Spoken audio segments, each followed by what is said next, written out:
उत्तराखंड के चर्चित Ankita Bhandari murder case में कोटकदार की एक अदालत ने पौने 3 साल बाद तीनों आरोपियों को दोषी करार देते हुए उम्रकैद की सज़ा सुनाई है। सज़ा पाने वालों में बीजेपी नेता और उत्तराखंड के पूर्व मंत्री का बेटा पुलकित आर्या के अलावा उसके रिजॉर्ट में काम करने वाले 2 मुलाजिम शामिल हैं। 19 साल की अंकिता की लाश एक नहर में मिली थी। दरअसल अंकिता जिस रिजॉर्ट में काम करती थी वहाँ जिस्म फरोशी का धंधा चल रहा था और वो ये सच जान चुकी थी।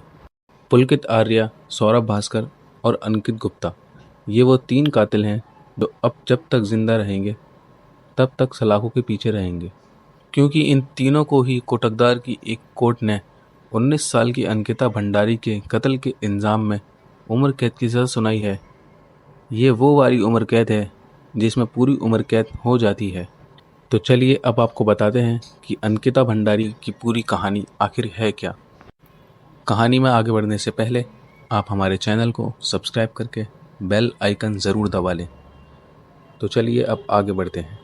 तो इसके लिए हमें 2 साल 8 महीने पीछे लौटना होगा। श्री ऋषिकेश के करीब चीला बैराज है, जिसे आप बांध भी कह सकते हैं। ज़रूरत के हिसाब से इसे बैराज या बांध से पानी छोड़ा और रोका जाता है। वो 18 सितंबर की रात थी जब ठीक इसी जगह से 19 साल की अंकिता भंडारी को पानी में फेंका गया था, वो भी जिंदा। बैराज के पानी में अंकिता, या यूं कहें कि उसकी लाश, पूरे 6 दिनों तक तैरती फंसती रही। फिर आखिरकार छठे दिन इस बैराज से करीब 8 किलोमीटर दूर चीला पावर हाउस के करीब अंकिता की लाश बरामद हो जाती है। अब सवाल यह है कि 6 दिनों में अंकिता की लाश सिर्फ 8 किलोमीटर दूर तक ही क्यों पहुंची? क्योंकि बैराज के पानी को कम ना किया जाता तो शायद अंकिता की लाश कभी मिलती ही नहीं, और यही कातिल चाहते थे। मगर शुक्र है ना कि सिर्फ अंकिता की लाश मिली, बल्कि इसके साथ ही ये खुलासा भी हो गया कि अंकिता को मारा गया है, क्योंकि वो एक ऐसा सच बताने जा रही थी जो कातिलों को कतई बर्दाश्त नहीं था। उत्तराखंड के पौड़ी इलाके में श्रीकोट गांव है, जहां अंकिता पैदा हुई और जहां अंकिता का परिवार रहता है। 12वीं पास करने के बाद अंकिता ने होटल मैनेजमेंट का कोर्स किया था। इस दौरान उत्तराखंड के लोग भी कोरोना की चपेट में थे। अंकिता और उसके परिवार पर भी इसका असर पड़ा। अब जब कोरोना का कहर थोड़ा कम होने लगा तो उत्तराखंड में भी टूरिस्ट वापस आने लगे। लिहाजा होटल मैनेजमेंट का कोर्स पूरा करने के बाद पिछले महीने ही 18 अगस्त को अंकिता ने हरिद्वार से करीब 8 किलोमीटर दूर वनंतरा रिजॉर्ट में अपनी पहली नौकरी बतौर रिसेप्शनिस्ट ज्वाइन की। उस रिजॉर्ट से अंकिता के घर की दूरी करीब 150 किलोमीटर है, लिहाजा रोज़ आना जाना मुमकिन नहीं था। ऐसे में अंकिता उसी रिजॉर्ट के एक कमरे में रहने लगी थी। अंकिता को रिजॉर्ट में नौकरी करते हुए पूरा 1 महीना और 1 हफ्ता हो चुका था, और ठीक 1 महीने बाद 18 सितंबर की रात अंकिता अचानक गायब हो जाती है। पूरी रात बीत जाती है और अंकिता की गुमशुदगी की किसी को भनक तक नहीं लगती। फिर अगले दिन यानी 19 सितंबर की सुबह रिजॉर्ट का मालिक पुलकित आर्या लोकल पुलिस स्टेशन जाता है और अंकिता की गुमशुदगी की रिपोर्ट लिखवाता है। इसके बाद वो अंकिता के घर वालों को भी फ़ोन कर उसकी गुमशुदगी की जानकारी देता है।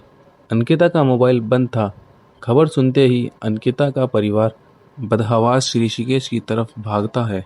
अंकिता के माँ बाप 3-4 घंटे तक पुलिस स्टेशन में भटकते रहते हैं, पर उनकी रिपोर्ट नहीं लिखी जाती, जबकि वो बाकायदा पुलकित का नाम ले रहे थे। हालांकि इस दौरान पुलकित के पूर्व मंत्री पिता विनोद आर्या की उसी थाने में बाकायदा आवभगत हो रही थी। उत्तराखंड पुलिस की बेरुखी को देखकर अब अंकिता का परिवार डीएम के पास पहुंचता है। डीएम पुलिस को आदेश देते हैं। इसी के बाद 22 सितंबर को पहली बार पुलिस एफआईआर लिखती है। इधर नया ट्विस्ट तब आता है जब अचानक जम्मू में रहने वाला अंकिता का दोस्त अंकिता के पिता को अंकिता से हुई आखिरी बातचीत का ऑडियो और कुछ चैट भेजता है। ऑडियो कॉल और चैट चीख चीख कर बता रहे थे कि अंकिता की गुमशुदगी के पीछे कौन है। अब तक ये बात सोशल मीडिया पर भी आ चुकी थी। उत्तराखंड के पूर्व राज्य मंत्री विनोद आर्या और उनके साहबजादे पर अब दबाव बढ़ने लगा था। लिहाजा देहरादून से हुक्म हुआ और 23 सितंबर को पूर्व मंत्री जी के बेटे पुलकित आर्या, रिजॉर्ट का मैनेजर सौरभ भास्कर और एक और स्टाफ अंकित गुप्ता को गिरफ्तार कर लिया गया। पर सवाल अब भी अपनी जगह कायम था कि अंकिता कहाँ है। जवाब पुलकित और उसका स्टाफ ही दे सकता था। शाम होते होते पुलकित ने मुंह खोल ही दिया। फिर उसने अंकिता का पूरा सच बताया। पुलकित और उसके मैनेजर और स्टाफ ने जो कहानी सुनाई वो कुछ यूँ थी। 18 सितंबर की शाम पुलकित और अंकिता के बीच झगड़ा हुआ। अंकिता का गुस्सा शांत करने के लिए पुलकित उसे अपने साथ श्री ऋषिकेश ले गया। चारों एक स्कूटी और बाइक पर गए थे। रिजॉर्ट से करीब 8 किलोमीटर दूर चीला बैराज के करीब चारों रुके। वहां पुलकित और उसके स्टाफ ने शराब पी। कुछ देर रुकने के बाद चारों वापस लौटने लगे, लेकिन तभी अंकिता फिर भड़क उठी। एक बार फिर पुलकित के साथ उसका झगड़ा हुआ। तब ये लोग बैराज के किनारे खड़े थे। नीचे बैराज का पानी बह रहा था। झगड़े के दौरान अचानक पुलकित ने अंकिता को धक्का दिया, जिससे वो बैराज में जा गिरी। मगर इसके बावजूद तीनों उसे बचाने की बजाय स्कूटी और बाइक पर वापस रिजॉर्ट की तरफ चल पड़े थे। इत्तेफाक से रास्ते में एक जगह सीसीटीवी कैमरा लगा था। जब पुलिस ने सीसीटीवी फुटेज खंगाली तो कैमरे में साफ दिख रहा था कि चीला बैराज जाते वक्त स्कूटी और बाइक पर 4 लोग थे। अंकिता गायब थी। पूरी रात गुजारने के बाद पुलकित ने खुद ही पुलिस स्टेशन जाकर अंकिता की गुमशुदगी की रिपोर्ट लिखा दी, ताकि कोई उस पर शक ना करे। अब अंकिता को धक्का देकर मारने की बात तो पुलिस और उसके स्टाफ कबूल कर चुके थे, मगर 18 सितंबर की शाम से रात तक अंकिता के साथ पुलकित का झगड़ा क्यों हो रहा था। बैराज के पास अंकिता ने पुलकित को ऐसा क्या कहा कि उसने उसे धक्का दे दिया। ये सच अब भी पुलकित छुपा रहा था, मगर तब तक पुलिस के हाथ अंकिता के जम्मू वाले उस दोस्त का ऑडियो कॉल और चैट लग चुका था। कहानी थोड़ी थोड़ी साफ हो रही थी। ऑडियो कॉल और मैसेज वो वजह भी बता रहे थे जिस वजह से अंकिता की जान ली गई। दरअसल अंकिता की मौत के पीछे रिजॉर्ट में खेला जा रहा एक गंदा खेल था। पुलकित के पिता विनोद आर्या उत्तराखंड के नेता हैं। एक वक्त वो उत्तराखंड के दर्जा प्राप्त राज्य मंत्री भी रह चुके हैं। इलाके में उनका अच्छा खासा दबदबा है। बाप की ऊंची पहुंच का फायदा पुलकित ने उठाया। अपराधी किस्म का पुलकित बाप के पैसों से हरिद्वार से करीब 8 किलोमीटर दूर जंगल के अंदर करीब 5 साल पहले एक रिजॉर्ट बनाता है। 2018 में बाकायदा रिजॉर्ट टूरिस्ट के लिए खोल दिया जाता है। जंगलों की खामोशी और तन्हाइयों के शौकीन टूरिस्ट के लिए ये रिजॉर्ट एक बेहद खूबसूरत जगह थी। फिर साल 2018 में कोरोना आ गया। कोरोना की वजह से रिजॉर्ट में बिजनेस पर थोड़ा असर पड़ रहा था। जंगल के बिल्कुल अंदर होने की वजह से भी इसके बारे में टूरिस्ट को कम ही जानकारी थी।